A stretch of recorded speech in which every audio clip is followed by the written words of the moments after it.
பழைய பியூரோக்ராட்ஸ் இருக்கிறாங்க, IAS IPS retired இருக்கிறாங்க. இவங்களெல்லாம் அவர் இந்த நேரத்தில் கூப்பிட்டுக்கணும். இப்போ நான் 100% சொல்கிறேன், இவர் ஜெயிச்சு இருக்கக்கூடிய அந்த எம்எல்ஏஸை வச்சு சட்டமன்றத்தில் அவர் நடத்திடவே முடியாது. இன்னைக்கு யார் வந்தாலும் பரவாயில்ல, இதே நான் வேணா இன்னைக்கு இந்த சேனலில் நீங்கள் பதிவு பண்ணி வச்சுக்கிறீங்க, அடித்து சொல்கிறேன், நாளைக்கு பிஜேபி தமிழ்நாட்டில் ஆட்சிக்கு வந்தாலும் அங்கேயும் அண்ணன் துண்டு போடுவார். அவருடைய கொள்கை அவ்வளோதான். ஏன்னா 2011 பிஜேபிட்ட அவர் துண்டு போட்டவர் தான், பிஜேபியோட கூட்டணியிலிருந்து ஒரு எம்எல்ஏ ஆனவர் தான். திருமாவளவன் எடுத்திருக்கக்கூடிய இந்த முடிவுனால இது அவர் கடைசி தேர்தல். இதுக்கப்புறம் அவர் ஒரு இளைய வைகோ ஆயிடுவார். இளைய வைகோவாக 2ஆம் கமலாக ஆயிடுவார்.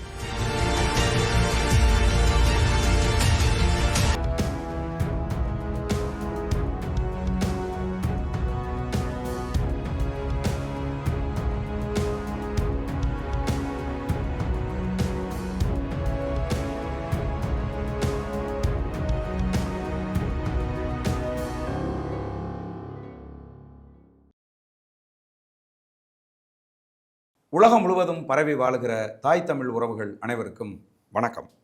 இன்றைக்கி நம்முடைய சோழன் சொல்வீச்சு வலையொலியில் வழக்கறிஞர் மனோஜ் கிஷோர் அவர்களை சந்தித்து இன்றைய அரசியல் சூழல்கள் பற்றி பேச இருக்கிறோம். தம்பி வணக்கம். வணக்கண்ணே. இன்றைக்கி தமிழகத்தின் ஒரு மிக முக்கியமான ஒரு நாள். திராவிட கட்சிகள் இல்லாமல் ஒரு அரசியல் கட்சி ஆட்சி அதிகாரத்துக்கு வந்திருக்கு. தம்பி ஜோசப் விஜய் அவர்கள் தமிழகத்தின் முதலமைச்சராக வந்திருக்காரு. இதை எப்படி நீங்கள் பார்க்குறீங்க? விஜய் அவர்கள் இன்றைக்கு தமிழக முதலமைச்சராக பதவியேற்றிருக்கிறாரு. அவருக்கு முதல்ல என்னுடைய வாழ்த்துக்களை தெரிவிச்சுக்கிறேன். இந்த தேர்தலை நான் எப்படி பார்க்குறேன் அப்படின்னா, ஒரு டெமோக்ராட்டிக் ரெவல்யூஷன் நடந்திருக்கு. இது பாசிட்டிவான ரெவல்யூஷனாக நெகட்டிவான ரெவல்யூஷனாங்கிறது ஒவ்வொருத்தருக்கும் ஒரு பார்வை இருக்கும். அவங்க சார்ந்த அணி சார்ந்து ஒரு பார்வை இருக்கும். ஆனால் டெமோக்ராட்டிக் ரெவல்யூஷன் அப்படின்னு நான் எதை சொல்கிறேன் அப்படின்னா, கேஸ்ட் சிஸ்டம், அந்த சிஸ்டம் இந்த எலெக்ஷனில் உடஞ்சிருக்கு. இந்த ஜாதி மெஜாரிட்டியாக இருந்தால் அந்த கேண்டிடேட் தான் அங்கே போட முடியும். இந்த கட்சி மாவட்ட செயலாளர் அங்கே பவர்ஃபுல்லாக இருந்தால் தான் அங்கே கேண்டிடேட் போட முடியும். அதே மாதிரி இவ்வளோ ரூபா பணம் வச்சுருந்தா தான் அந்த தொகுதியில் நம்ம நிற்க முடியும். அந்த ஊரில் நமக்கு வீடு இருக்கணும், ஓட்டு இருக்கணுங்கிற கான்செப்ட்லாம் இருந்துச்சு. இது எதுவுமே கான்ஸ்டியூஷனில் கிடையாது. இதெல்லாம் எழுதப்படாத சட்டம் மாதிரி ஒரு ஃபாலோ பண்ணிக்கிட்டு வந்த திராவிட அரசியல் ஃபாலோ பண்ணிக்கிட்டு வந்தது ஒரு சிஸ்டம் எத்தனை ஆண்டுகளாக. இந்த சிஸ்டம் இன்றைக்கு திரு ஜோசப் விஜய் அவர்களும் விசில் சின்னமும் உடைச்சிருக்கு. இது உடைச்சிருக்குன்னா இது ஒரு சாதாரண விஷயம் இல்லை. இது ஒரு மாபெரும் ஒரு ஒரு ஒரு புரட்சி மாதிரி நடந்திருக்கு.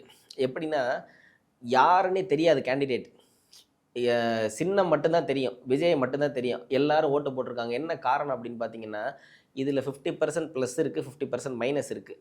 இந்த ப்ளஸ் என்னன்னு பார்த்தோம்னா, நடந்த ஒரு ஒரு குறுநில மன்னர் மாதிரி திமுக ஆட்சி அங்கங்கே ஒரு ஆளை ஏற்படுத்தி வச்சுருந்தாங்க.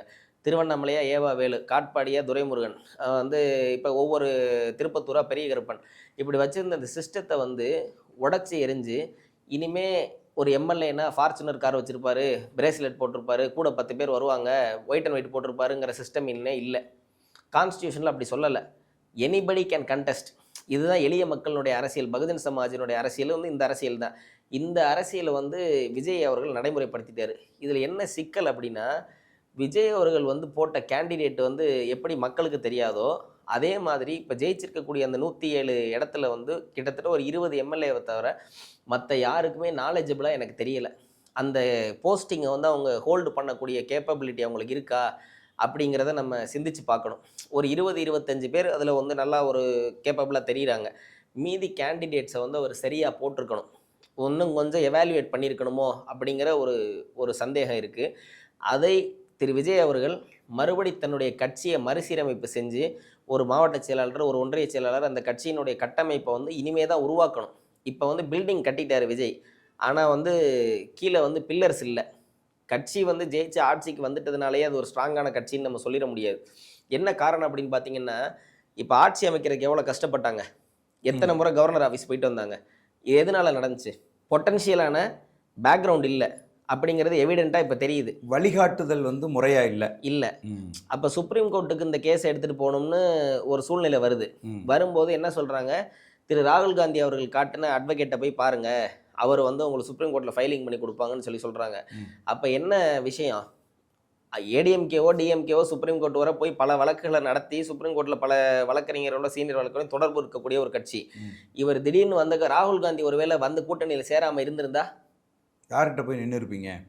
என்ன செஞ்சிருப்பீங்க? இல்லையே, ஒரு 2 முதலமைச்சர்கள்ட்ட வந்து பணி செய்த மிக அனுபவம் வாய்ந்த மதிப்புக்குரிய செங்கோட்டையன் கூட இருக்காரு. செங்கோட்டையன் அவர்கள் கண்டிப்பாக இந்த எலெக்ஷனில் வந்து ஒரு மிகப்பெரிய கேம் சேஞ்சர். இந்த எலெக்ஷனில் அவருடைய டெசிஷன் மேக்கிங் ஸ்கில்ஸ் மாதிரி யாரும் ஆன்டிசிபேட் பண்ணலை. நான்லாம் உண்மையிலேயே வந்து விஜய் அவர்கள் வந்து ஆட்சிக்கு வருவாருன்னுலாம் நான் எதிர்பார்க்கவே இல்லை. அப்போ நான் மட்டும் இல்லை, தமிழ்நாட்டில் வந்து கிட்டத்தட்ட 80% வந்து இன்னும் சொல்லப்போனால் விஜயே எதிர்பார்த்துருப்பாரான்னு எனக்கு சந்தேகமாக இருக்குது. ஏன் சந்தேகமாக இருக்குன்னா, அந்த கேண்டிடேட்ஸ் அவர் செலக்ட் பண்ண விதத்தை வச்சு நான் பார்க்குறேன். எப்படின்னா, நம்ம கண்டிப்பாக ஜெயிக்க போகிறோம் அப்படின்னா எஃபிஷியண்ட்டான ஒரு கேண்டிடேட்டை தான் நம்ம செலக்ட் பண்ணுவோம். அப்போ யாராச்சும் ஒரு ஆள் கண்டெஸ்ட் பண்ண நம்மளை ஓட் பேங்கை நிரூபிக்கணும்னு அவர் நினச்சிருக்கலாம். அதுக்கப்புறம் நெக்ஸ்ட் எலெக்ஷனில் பார்த்துக்கலாம்னு அவர் நினச்சிருக்கலாமோ அப்படிங்கிறது எனக்கு இந்த ரிசல்ட்ஸையும் அவருடைய முந்தைய கால நடவடிக்கையும் பார்க்கும்போது நம்ம அதை கணிக்க முடியுது. அப்போ என்ன இந்த இடத்துல நம்ம விஷயம் அப்படின்னா, செங்கோட்டையன் அவர்கள் வந்து நல்லா பல விஷயங்கள் தெரிஞ்சவர் தான், பல ஆண்டு கால அரசியல் அனுபவம் உள்ளவர் தான். ஆனால் அவர் மட்டுமே அந்த ஒரு கட்சியை வழிநடத்திட முடியாது. செங்கோட்டையன் மாதிரி 20 செங்கோட்டையன் இருக்கக்கூடிய கட்சி வந்து திமுக. செங்கோட்டையன் மாதிரி 10 செங்கோட்டையன் இருக்கக்கூடிய கட்சி வந்து அதிமுக. ஒரே ஒரு செங்கோட்டையனை வச்சு நம்ம ஒட்டுமொத்த தமிழ்நாட்டையும் நம்ம ஆள முடியுமான்னு பார்த்தாங்கன்னா அது ரொம்ப கஷ்டமான ஒரு விஷயம். ஏன்னா இந்த இவ்வளோ பெரிய வாஸ்ட் ஜூரிஸ்டிக்ஷனை வந்து ஒரு நபர் அட்மினிஸ்டர் பண்ணிட முடியாது. ஏன்னா விஜய் வந்து ஒரு விஐபி, ஒரு செலிபிரிட்டி. அவரை போய் எல்லாரும் பார்த்துட முடியாது. ஹாய் சார் நல்லா இருக்கீங்களான்னு நம்ம பேசிட முடியாது. அண்ணன் வணக்கண்ணே என்னென்ன இந்த மாதிரி இந்த விஷயமா வந்தால் நம்ம பேச முடியாது. அப்போ நெக்ஸ்ட் லெவலில் இருக்கிறது யார்? ஆதவ அர்ஜுனா, செங்கோட்டையன். இந்த செங்கோட்டையனை எத்தனை பேர் அப்ரோச் பண்ண முடியும்? விஜய் மாதிரி 10 விஜய் இருக்கணும் தமிழ்நாட்டில். 10 ஜோனா இந்த தமிழ்நாட்டை பிரித்து 10 பேர் கேப்பபிளான லீடர்ஸ் இருந்து ஒரு ஃபவுண்டேஷனை உருவாக்கணும் இந்த கட்சிக்கு. இந்த டெமோக்ரஸியில் வந்து யார் வேணாலும் சிஎம் ஆகலாம், யார் வேணால் பிஎம் ஆகலாம், யார் வேணால் எம்எல்ஏ ஆகலாங்கிறது கான்ஸ்டியூஷனில் இருக்குது. அந்த கான்ஸ்டியூஷன் படி அவர் வந்துட்டார். வந்ததுக்கப்புறம் இந்த இடத்த அவர் தக்க வச்சுக்கணும் அப்படின்னா இந்த கட்சியினுடைய கட்டமைப்பை அவர் பலப்படுத்தணும். இப்போ தான் வந்து அவருக்கு வெளியிலிருந்து ஆதரவு அப்படிங்கிற நிலைப்பாட்டில் கம்யூனிஸ்ட் கட்சிக்காரர்கள் கூட இருக்காங்க. ஆமாம். விடுதலை சிறுத்தைகள் கூட இருக்கு, காங்கிரஸ் கட்சிக்காரர்கள் கூட இருக்காங்க. இவர்கள்லாம் வந்து ஒரு பில்லர் போல இருந்து விஜயை தூக்கி பிடிச்சிட மாட்டாங்களா? இப்போ என்ன பிரச்சனைன்னா, ஒரு என்னுடைய காலில் நான் நிற்கிறதுக்கும் இன்னொருத்தருடைய காலில் நான் நிற்கிறதுக்கு வித்தியாசம் இருக்குது. இப்போ காங்கிரஸ் கட்சி வந்து உள்ளேருந்து ஆதரவு 2 பேர் அலையன்ஸ் மேக் பண்ணியிருக்காங்க.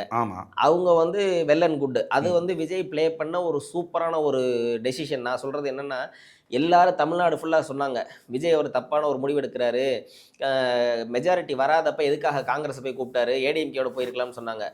டிஎம்கேக்கு டெல்லியில் இருக்கக்கூடிய செல்வாக்கை ஒரே நாளையில் ஃபியூஸை பிடிங்கிருக்காரு விஜய். அதான் உண்மை. சரி, ராகுல் காந்தியை வச்சு தான் பிஜேபியோட இனிமேல் டிஎம்கே எந்த காலகட்டத்திலையும் கூட்டணி போக முடியாது. அந்த அளவுக்கு 2 பேருக்குமான ஒரு பகை உருவான மாதிரி காட்டுறாங்க. ஆனால் அண்டர் டேபிள் அண்டர்ஸ்டாண்டிங் இருக்குங்கிறது பொலிட்டிக்கல் நாலேஜ் இருக்கிறவங்களுக்கு தெரியும். பட் வெளியில் வந்து இப்போ ஏடிஎம்கே டிஎம்கே கூட்டணி போக போகிறாங்கன்னு சொன்ன மாதிரி எதிரும் புதிருமாக தான் ஒரு கட்சி ஆகிட்டாங்க. சென்ட்ரல் கவர்மெண்ட்டில் இருக்கக்கூடிய ஒரே ஒரு பார்ட்டி வந்து அப்போசிஷன் பார்ட்டி காங்கிரஸ். அந்த காங்கிரஸினுடைய செல்வாக்கில் வந்து டெல்லியோடைய அரசியல் எல்லாமே டிஎம்கேட்ட 39 எம்பி இருக்கிறாங்க. அந்த எம்பியில் எல்லாமே காங்கிரஸ் எம்பி. அப்போ காங்கிரஸ்லேருந்து இப்போ விஜய்கிட்ட காங்கிரஸ் வந்துருச்சுன்னா இப்போ எம்பி எலெக்ஷனில் என்ன ஆக போகுது? விஜய் அடுத்த கட்டமாக நாடாளுமன்ற தேர்தலுக்கும் தயாராகிருக்காரு. அதை தான் இந்த அலையன்ஸ் மூலமாக நான் பார்க்குறேன்.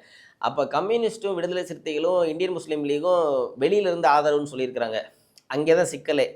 இப்போ இவங்க வெளியிலேருந்து ஆதரவு சொல்லும்போது இவங்க எந்த நேரத்துலையும் தங்களுடைய ஆதரவை வந்து வாபஸ் பெற்றுட்டாங்கன்னு வச்சுங்களேன்.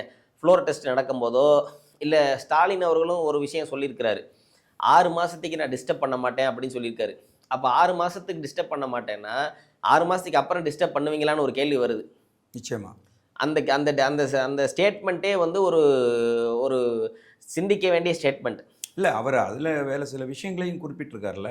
திமுக அரசு கொண்டு வந்திருக்கக்கூடிய காலை உணவு திட்டம், மகளிர் உதவி திட்டம், இது போல ஒரு சில திட்டங்களை குறிப்பிட்டு இந்த திட்டங்களை எல்லாம் இவர் நடைமுறைப்படுத்த தவறினால் அல்லது இந்த திட்டங்களை எல்லாம் அவர்கள் ரத்து செய்தால் நாங்க சும்மா இருக்க மாட்டோம், ஒரு 6 மாசம் பார்ப்போம் என்ன செய்யறாங்கன்னு அப்படின்னு தானே சொல்லியிருக்காரு.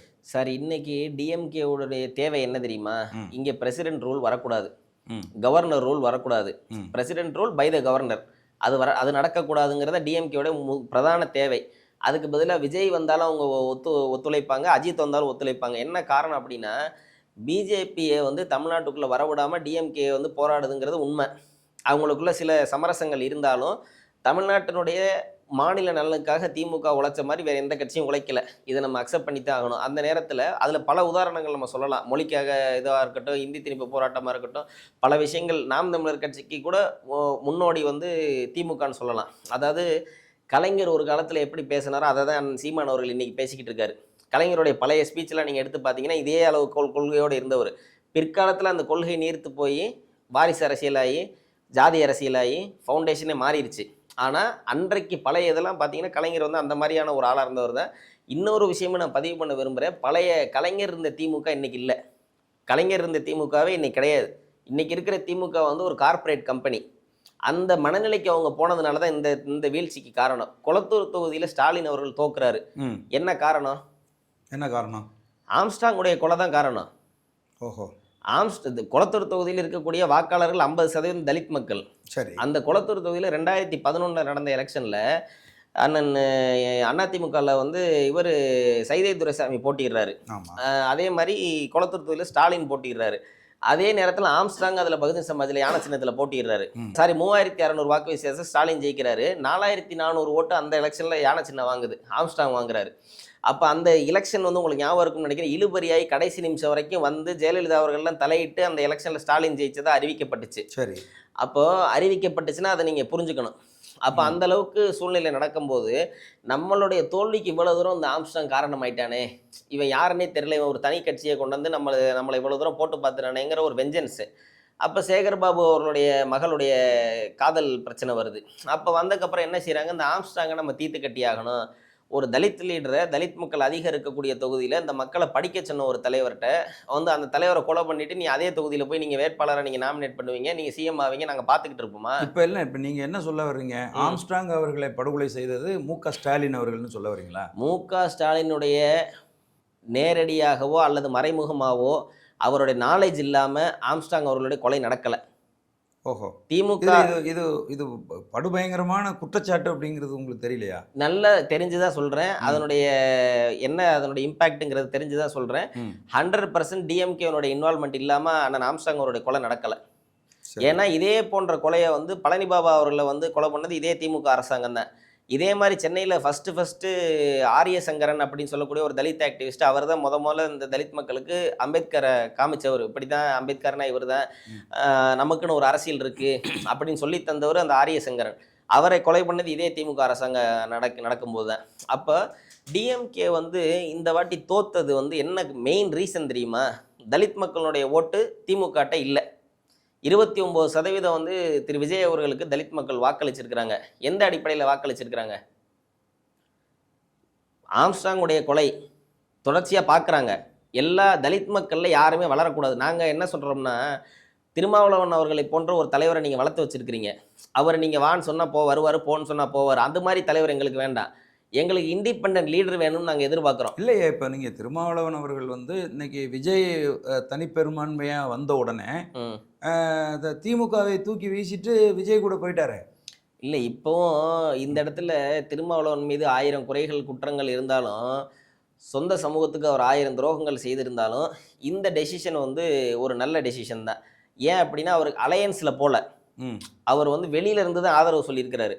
அப்போ எதனால் அந்த ஆதரவை கூட அவர் சொல்லியிருக்கிறாருன்னா, திருமாவளவன் வந்து ஒரு நல்ல கொள்கைவாதி கிடையாது, திருமாவளவன் வந்து ஒரு நல்ல போராளி கிடையாது, பட் திருமாவளவன் ஒரு நல்ல அரசியல்வாதி.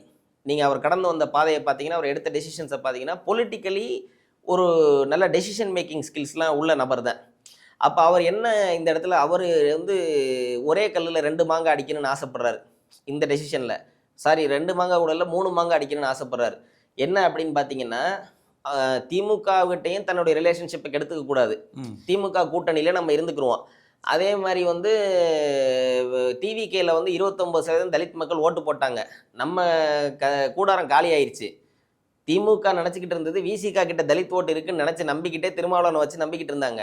தலித் மக்கள்லாம் திருமாவளவனை வெறுத்து சேரிகளிலிருந்து திருமாவளவனை புகைப்படங்களை அகற்றப்பட்டு கிட்டத்தட்ட 10 வருஷங்கள் ஆச்சு. திருமாவளவன் மேலே தலித் மக்களுக்கு சுத்தமாக நம்பிக்கை கிடையாது. அவர் ஒரு நல்ல அம்பேத்கரிஸ்ட் கிடையாது, ஒரு கலைஞரிஸ்ட். எது இன்னைக்கு நினச்சா ஒன்று பேசுவார், நாளைக்கு நினச்சா ஒன்று பேசுவார். அவர் வெறுத்துட்டாங்க அந்த மக்கள். இது தெரியாமல் திருமாவளவன் ஒரு தலித் லீடர்னு நினச்சி ஸ்டாலின் அவர்கள் வச்சுக்கிட்டு இருந்திருக்காரு. கலைஞர் இருந்திருந்தால் இது என்னைக்கே சென்ஸ் பண்ணியிருப்பார். நீங்கள் வைக்கிற குற்றச்சாட்டெல்லாம் படு பயங்கரமாக இருக்க தோழர். நீங்கள் வந்து ஆம்ஸ்ட்ராங் படுகொலை செய்தது திமுக அப்படின்னு சொல்கிறீங்க. இன்னொன்று சேரிகளிலிருந்து திருமாவளவன் அவர்களுடைய புகைப்படம் அகற்றப்பட்டுருச்சு, அவர் ஒரு கலைஞரிஸ்ட் அப்படின்னு ஒரு பெரிய குற்றச்சாட்டை வைக்கிறீங்க. அதுதான் உண்மை. இப்போ திமுக கொடுத்த அசைன்மெண்ட்டை போய் டிவி கேட்ட இம்ப்ளிமெண்ட் பண்ணியிருக்காரு. சரி. ஒரு மாங்காய் திமுக இருந்து அவர் தன்னுடைய உறவை கெடுத்துக்காம இருக்கிறது. சரி. 2வது மாங்காய் டிவி கேக்கு விசில் அடிச்சாங்கல்ல, அந்த தலித் மக்கள்கிட்ட இருந்து தன்னை ஒரு நல்லவனை காட்டிக்கிறது. சரி. இதுல ஹைலைட்டே 3வதா ஒரு மாங்காய் அடிச்சிருக்காரு. அதான் அந்த புஷ்பா படத்துல வர சோஃபா. அந்த உங்களுக்கு தெரியும் நினைக்கிற புஷ்பா படம் பார்த்துருந்தீங்கன்னா சோஃபா இறங்குனுச்சு விடுதலை சிறுத்தை கட்சி அலுவலகத்துல. அந்த சோஃபால யாருமே உட்காரல. சரி. அந்த சோஃபா என்ன ஆச்சுன்னு யாருக்கும் தெரியாது. நான் கூட சோஃபா விதவிதமா கலர் கலரா இறங்கின உடனே விஜய் உட்கார போறாரு போல சோஃபால, அதை புது சோஃபா வச்சிருக்காங்கன்னு நினைச்சேன். கடைசியில விஜயும் வரல, அஜித்தும் வரல, சோஃபா மட்டும்தான் வந்துச்சு. சோஃபா அண்ணன் சந்தோஷமாயிட்டாரு, வெளியில இருந்து ஆதரவு கொடுத்துட்டாரு. அப்ப ஒரே கல்லுல 3 மாங்காய், அரசியல்ல கில்லாடின்னு இதுக்கு தான் சொல்றான். அண்ணன் கொள்கையில வேணா சோஃபா அனுப்புனது யாரு? சோஃபா அனுப்புனது வேற யாரு? அண்ணன் ஆதவர்ஜுனாதான். சோஃபா அனுப்பக்கூடிய தகுதி தமிழ்நாட்டுல இன்னைக்கு அவருக்கு தான் இருக்கு. சரி. வேற யாருக்கும் கிடையாது. சரி. இந்த எலெக்ஷன்ல இப்ப இதுல ஒரு கேள்வி தொக்கி இருக்கு. அது என்னன்னா, தேர்தல் களத்துல அண்ணன் திருமாவளவன் அவர்கள் அண்ணன் செந்தமிழன் சீமான் அவர்களையும் தம்பி விஜய் அவர்களையும் இவர்கள் இருவரும் RSSின் குழந்தைகள் அப்படின்னு சொல்லி விமர்சிச்சாரு. விஜயை அவர் முழுதுமே ஒரு சனாதனவாதியாகவும் பிஜேபியினுடைய பி டீமாவும் அவர் சித்தரிச்சாரு. இப்போ விஜயோட போய் நான் வெளியில இருந்து ஆதரவு கொடுத்துட்டேன்னு நிக்கிறாரு. எப்படி பாக்குறீங்க இதை? அதுதான் நம்ம சேனல்லே நான் ஆல்ரெடி ஒரு பேட்டியில் சொல்லியிருப்பேன். அவர் திருமாவளவன் கிடையாது, இருநாவளவன் சொல்லியிருக்கேன். சரி. நேற்றைக்கு அவர் என்ன பேசினாரு? அண்ணன் சீமான் அவர்களையும் தம்பி விஜய் அவர்களும் RSS பெற்ற பிள்ளைகள் அப்படின்னு சொன்னாரு. அப்புறம் என்ன சொன்னாரு? விசில் அடிப்பது தேட்டர்ல தான் அடிக்க முடியும், சட்டமன்றத்துக்கு அனுப்ப வேண்டாம், அவங்கள வெளியில அனுப்புங்கன்னு சொன்னாரு. இன்னைக்கு அதே திருமாவளவன் என்ன சொல்றாரு? விஜய் நல்ல ஒரு மனிதர், அவர் நல்ல டெமோக்ராட்டிக்காக பண்ணியிருக்கிறாரு, அவர் நல்ல ஒரு இது பண்ணியிருக்காரு, நாங்கள் எங்களுடைய பாஜகவினுடைய ஆட்சி இங்கே வராமல் இருக்கிறதுக்காக அவருக்கு நாங்கள் ஆதரவு கொடுக்குறோம் அப்படின்னு சொல்லியிருக்காரு. அப்போ இது எப்படி இருக்குன்னா, அவருக்கு கொள்கையும் கிடையாது, கோட்பாடும் கிடையாது. விஜய் யார்? ஒரு சினிமா நடிகர். ஆதவர்ஜுனா யார்? ஒரு பாஸ்கெட் பால் பிளேயர். கட்சி ஆரம்பித்து எத்தனை வருஷம் ஆச்சு? 3 வருஷம் ஆச்சு. நீங்கள் போகிற இடத்துலலாம் மார்த்தட்டி சொல்கிறீங்க. 35 ஆண்டுகால ஒரு அரசியல் உழைப்பு, நான் சாதாரண ஆளா, நான் எப்படி வந்தேன், ஓட்டாண்டிக்கு பிறந்தவொன்னே எங்கேருந்து வந்தேன்னு சொல்கிறீங்க. இன்றைக்கி சோஃபா வாங்கிட்டு ஜம்முன்னு உட்காந்துட்டீங்க. இன்றைக்கி யார் வந்தாலும் பரவாயில்ல. இதே நான் வேணால் இன்றைக்கி இந்த சேனலில் நீங்கள் பதிவு பண்ணி வச்சுக்கிறீங்க, அடித்து சொல்கிறேன், நாளைக்கு பிஜேபி தமிழ்நாட்டில் ஆட்சிக்கு வந்தாலும் அங்கேயும் அண்ணன் துண்டு போடுவார். ஓஹோ. அவருடைய கொள்கை அவ்வளோதான். ஏன்னா 2011 பிஜேபிட்ட அவர் துண்டு போட்டவர் தான், பிஜேபியோட கூட்டணியிலிருந்து ஒரு எம்எல்ஏ ஆனவர் தான். ஆனால் தன்னுடைய முதல் சட்டமன்ற தொகுதியிலேயே எம்எல்ஏக்கு போகும்போது பிஜேபி கூட்டணியில் தான் நீ திருமாவளவன் ஒரு நபர் இருக்காருன்னு தமிழ்நாட்டில் தெரியுது. சரி. எம்எல்ஏ ஆனதுக்கப்புறம் அப்போ இப்படி ஒரு நபர் இருக்காரு, ஒரு தலித் மக்களுக்கு பேசுகிறாரு, இவர் எம்எல்ஏ இருக்காருங்கிறது அப்போ தான் அட்ரஸே புரியுது. அந்த முதல் என்ட்ரியே RSS என்ட்ரி தான் அண்ணன். ஆனால் இன்னைக்கு சனாதன ஒழிப்பு போராளி அவர் தான். சனாதன ஒழிப்பு போராளி ஆகிட்டு யாருக்கு ஆதரவு கொடுத்துருக்காரு? விசிக அலுவலக வாசலில் பாபா சாஹிப் அம்பேத்கர் அவர்கள் பேரை இவர் சொல்கிறதே கேட்கும் போது அருவருப்பாக இருக்குது. எப்படின்னா விசில் அடிச்சுக்கிட்டு சுற்றுறானுங்க எல்லாரும். அந்த விசிகா துண்டையும் போட்டுக்கிட்டு, ஒரு பக்கம் டிவிக்கு துண்டையும் போட்டுக்கிட்டு. என்ன இது காட்டுது அப்படின்னா, இது போல் என்றைக்காவது ஒரு நாள் அண்ணன் ஆம்ஸ்ட்ராங் அவர்களோட போன ஒரு நபர் காரில் தொங்கிக்கிட்டு போனார், முடியை வளர்த்துக்கிட்டு சுற்றினார், விசில் அடிச்சுக்கிட்டு இருந்தார், கை தட்டிக்கிட்டு இருந்தார், வெடி வச்சார், சால்வோ போட்டார், காட்டுங்க ஒரு ஃபோட்டோ. அரசியல் என்பது என்ன? தாழ்த்தப்பட்ட மக்கள் திசை தெரியாமல் இருக்கிறாங்க, திக்கு தெரியாமல் இருக்கிறாங்க. அவனுக்கு அரசியல்னா இதுதானே அவனை பண்படுத்தணும். அதே விசில் அடிக்கிறதுனா, அவன் எந்த பக்கம் விசில் அடிக்கிறானோ அந்த பக்கம் நானும் போகிறேன், அவன் எங்கே சால்வோ போகிறானோ அங்கே நானும் போகிறேன்னா அது அரசியல் கிடையாது. அப்போ நீ அரசியல்வாதியாக உங்களை ப்ரொஜெக்ட் பண்ணிக்கிறதுக்கு திருமாவளவன் அவர்களுக்கு 100% தகுதி உண்டு. அதை நம்ம ஏற்றுக்கணும். ஆனால் போராளின்னு தன்னை சொல்லிக்கிறவருக்கு அவருக்கு தகுதி கிடையாது. ஒரு போராளி என்றோ ஒரு புரட்சியாளன் என்றோ அவர் சொல்லக்கூடாது. அப்படி சொன்னாருன்னா அந்த இடத்துல என்ன கேள்வி வருதுன்னா, அப்போ பழனி பாபா யார், பூவை மூர்த்தியார் யார், அப்போ ஆம்ஸ்ட்ராங் யாருங்கிற கேள்வி வருது. இதுதான் இருக்கக்கூடிய டிஃபரன்ஸ். எலக்டோரல் பாலிடிக்ஸில் எனிதிங் கேன் ஹேப்பன். அது யாருமே நம்ம வந்து இது பண்ண முடியாது. இப்போ ராகுல் காந்தி வந்து டிஎம்கே விட்டு டிவி கேட்ட போலையா, அதை விட பெரிய தப்பு திருமாவளவன் செஞ்சிடல. ஆனால் இந்த தலித் மக்களை அவர் அரசியல் படுத்தலை. இன்னைக்கு என்ன தெரியுமா நடந்திருக்கும், திருமாவளவன் அவர்கள் டிவி கேக்கு ஆதரவு கொடுக்கலைன்னா திருமாவளவனை விட்டுட்டு எல்லாரும் டிவி கேக்கு போயிட்டாங்க. ஆல்ரெடி ஓட்டு போட்டுட்டாங்க, அந்த கட்சியில் தான் ஜாயின் பண்ணலை. நீங்கள் வேணால் இன்னும் பாருங்கள், திருமாவளவன் எடுத்திருக்கக்கூடிய இந்த முடிவுனால இது அவர் கடைசி தேர்தல். இதுக்கப்புறம் அவர் வந்து ஒரு இளைய வைகோ ஆயிடுவார். இளைய வைகோவாக 2ஆம் கமலாக ஆயிடுவார். ஓஹோ, ஆமாம். அதுக்கப்புறம் ஒரு ராஜ்யசபா எம்பி, ஏன்னா இப்போ 8 தொகுதி கொடுத்தாங்க, ஒரு தொகுதியில் பார்டர் பாஸு. அதுவும் அண்ணன் வன்னியரசு அவர்கள் ஒரு மிகச்சிறந்த போராளி, அப்பலுக்கற்ற இந்த மக்கள் மேல் நேசிக்கக்கூடியவர், ஒரு இந்த மக்களுக்காக சிறை வரைக்கும் சென்று பார்த்தவர், உண்மையிலேயே ஒரு நல்ல நபர். அவரே இவ்வளோதான் ஓட்டு வித்தியாசத்தில் 700 ஓட்டு வித்தியாசம்லாம் ஜெயிச்சிருக்கிறாரு. அப்போ இன்னொரு காட்டுமன்னார் கோயில் என்னாச்சு, அவர் காங்கிரஸ்காரரு, சீட்டு கொடுத்ததுக்கப்புறம் எனக்கா சீட்டுன்னு கேட்குறாரு. எனக்கு எதுக்கு சீட்டு கொடுத்தாங்க, விடுதலை நான் காங்கிரஸ் ஆச்சு, எனக்கு விடுதலை சிறுத்தையில் சீட்டாங்கிறாரு. அவர் இளைய பெருமாளுடைய பேரனாக இருக்கிறாரு. இளைய பெருமாள் பேரனுக்கு நீங்கள் சீட்டு கொடுக்குற அளவுக்கு நீங்கள் அவ்வளோ நல்லவரா? அது சரி. இளைய பெருமாள் பேரை நீங்கள் என்னைக்கா சொல்லியிருக்கீங்களா? அது சரி. இளைய பெருமாளுக்கு விழா எடுத்திருக்கிறீங்களா? இளைய பெருமாளுக்கு ஒரு செலவு வச்சிருக்கிறீங்களா? அவர் ஊரில் போய் பார்த்தீங்களா? அவங்க பிள்ளை என்ன உங்கள் கட்சியில் இருக்கிறாங்களா? உங்களை ஒரு தலைவராக மதித்து இளைய பெருமாளோட ஒரு ஃபாலோ பண்ணி வந்திருந்தாருன்னா இளைய பெருமாள் வீட்டிலேருந்து இவங்க ஒரு கட்சியில் இருந்திருக்கணும்ல. அது சரி. யாருமே இல்லையே. இன்னும் சொல்லப்போனால் இதே திமுக அரசாங்கத்தால் இளைய பெருமாள் தமிழ்நாட்டில் ஒரு தனிப்பெரும் தலித் லீடராக உருவாகும் போது இந்த ராமதாஸ் இளைய பெருமாளையும் வட மாவட்டத்தில் முடிச்சு கட்டணும் அப்படிங்கிற ஒரே காரணத்துக்காக திருமாவளவன் காட்டுமன்னார் கோயிலுக்கு அசைன்மெண்ட் கொடுத்து அனுப்பப்பட்டவர். புரியுது. அப்போ திருமாவளவனுக்கும் காட்டுமன்னார் கோயிலுக்கு சம்மந்தமே கிடையாது. அவர் பிறந்தது அரியலூர் மாவட்டம் அங்கனூர். அங்கேருந்து மதுரைக்கு வேலைக்கு போகிறாரு, மதுரையில் கட்சி ஆரம்பிக்கிறாரு, மெட்ராஸ்க்கு வர்றாரு. அங்கேருந்து வட மாவட்டத்துக்கு அவர் யார் அனுப்புனது? புரியுது புரியுது. அங்கே அந்த மண்ணை பண்படுத்தி வச்சது இளைய பெருமாள். அவர் அந்த காலத்தில் அவ்வளோ பெரிய அப்போவே எம்பியாக இருந்தவர், எவ்வளோ பெரிய லீடர் அவர். அப்போ அவரை பற்றி நீங்கள் என்னைக்காச்சும் வாயை திறந்து பேசியிருப்பீங்களா ஒரு நாள்? எங்கே எனக்கு ஒரே ஒரு ஆதாரம் காட்டுங்க, இளைய பெருமாளை பற்றி அவர் பேசியிருக்காரு, அவர் அவ்வளோ பெரிய லீடர்னு சொல்லி. அப்புறம் எப்படி அவரோட இளைய பெருமாள் பேரனுக்கு சீட்டு கொடுத்தாங்க? இப்போ தேர்தல் களத்தில் கூட விசிகாவில் ஒருத்தர் ஜெயிச்சிருவாருன்னு எல்லாருமே உறுதியாக சொன்னாங்க.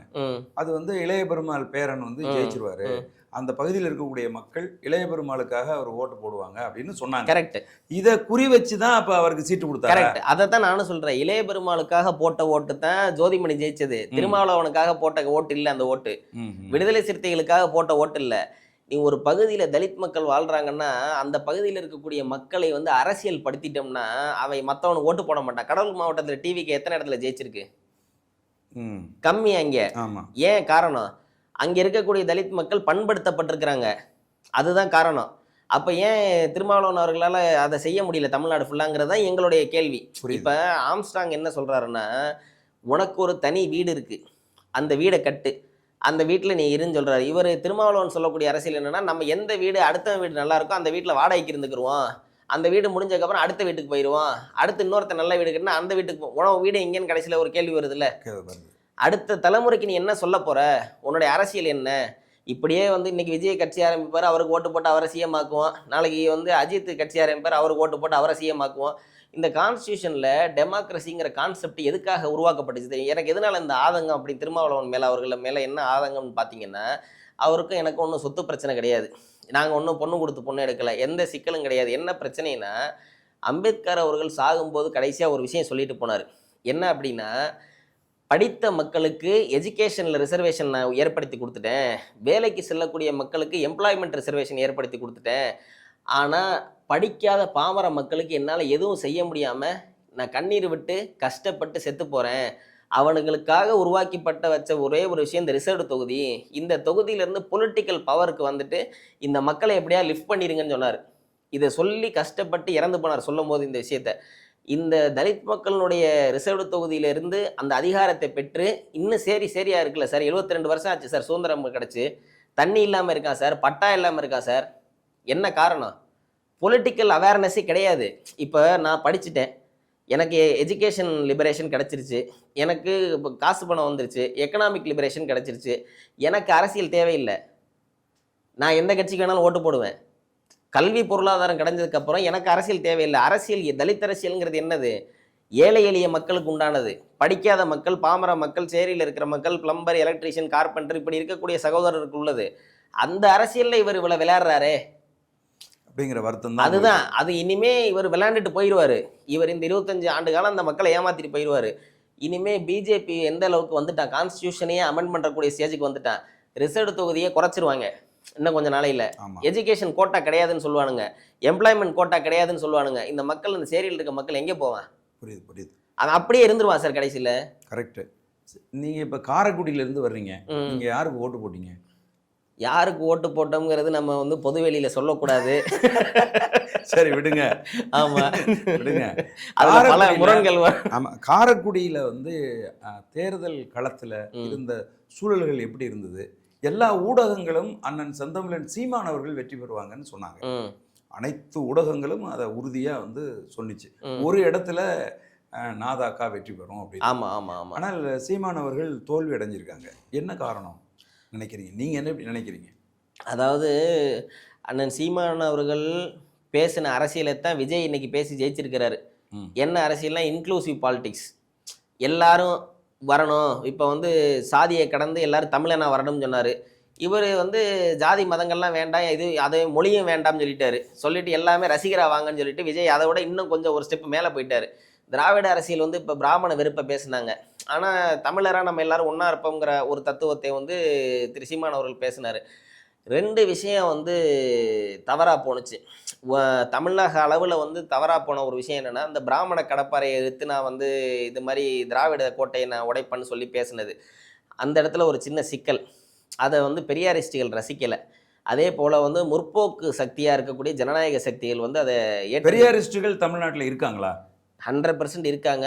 பெரியாரிஸ்டுகள்னு சொல்லக்கூடியது ஒரு முற்போக்கு சக்தின்னு வச்சுக்கிறீங்களேன். பெரியாரிஸ்டுன்னு நம்ம சொல்ல வேண்டாம், ம். முற்போக்கு சிந்தனை உடையவர்கள். ம். அப்படி இருக்கக்கூடிய மனிதர்கள் வந்து அந்த ஸ்டேட்மெண்ட்டை வந்து ஏற்றுக்கக்கூடிய மனநிலையில் இல்லை. ஏன்னா பர்சனலாக எந்த கட்சியும் சாராத சில தோழர்கள் என்னோட பேசுவாங்க காரைக்குடியில்.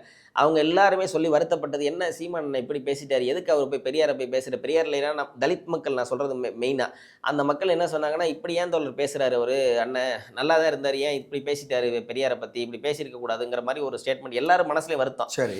2வது வந்து காரைக்குடி எங்கே இருக்குன்னு தெரியுமா, நான் வந்ததுக்கப்புறம் தான் காரைக்குடியே எல்லாருக்கும் உலக அளவில் தெரிஞ்சிச்சுங்கிற மாதிரி ஒரு ஸ்டேட்மெண்ட், அந்த அந்த ஒரு அர்த்தம் வர்ற மாதிரி ஒரு ஸ்டேட்மெண்ட் ஒன்று பேசியிருந்தார். ம்.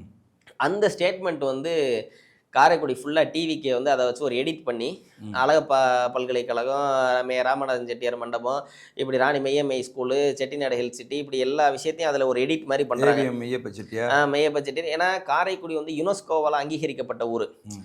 150 ஆண்டு காலம் ஆன் ரெக்கார்டு வரலாறு இருக்கக்கூடிய ஊர்.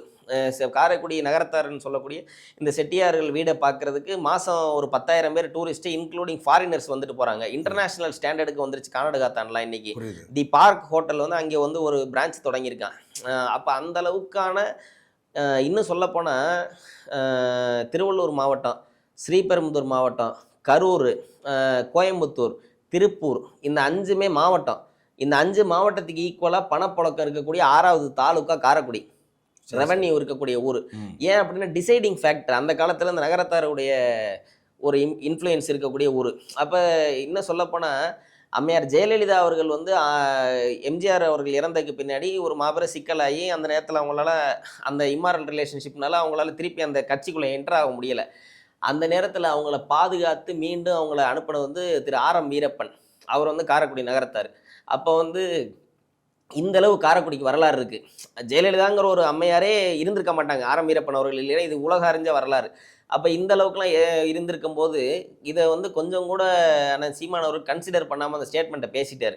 இது வந்து மக்களுடைய மனநிலையில் வந்து புண்பட்ட மாதிரி ஆயிடுச்சு. அவருடைய வாக்குகள் குறைந்ததுக்கு இதெல்லாம் காரணம் அப்படிங்கிறீங்க? 100% அந்த ஸ்டேட்மெண்ட்னாலேயே குறைஞ்சபட்சம் 5,000 to 10,000 ஓட்டு அவர் குறைஞ்சிருக்கும். ஏன்னா என்கிட்ட கடைசி நேரத்தில் நான் சீமானுக்கு தான் ஓட்டு போட போகிறோம்னு சொன்னவங்க ஃபுல்லாகவே அதை வந்து காரைக்குடியை பொறுத்தளவுக்கு எப்படின்னா சார், நம்ம 2 பேரும் எதிரியாக இருப்போம், ஒரே மேடையில் உட்கார வேண்டிய சூழ்நிலை வந்துடும்.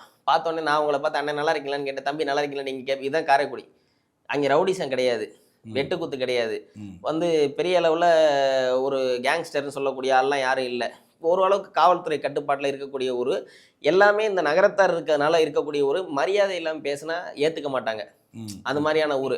இப்போ வாடா போடா அவனை நம்ம பேசிட்டோம்னு வச்சுங்களேன், அதோட நம்மளை திட்ட மாட்டாங்க திருப்பி.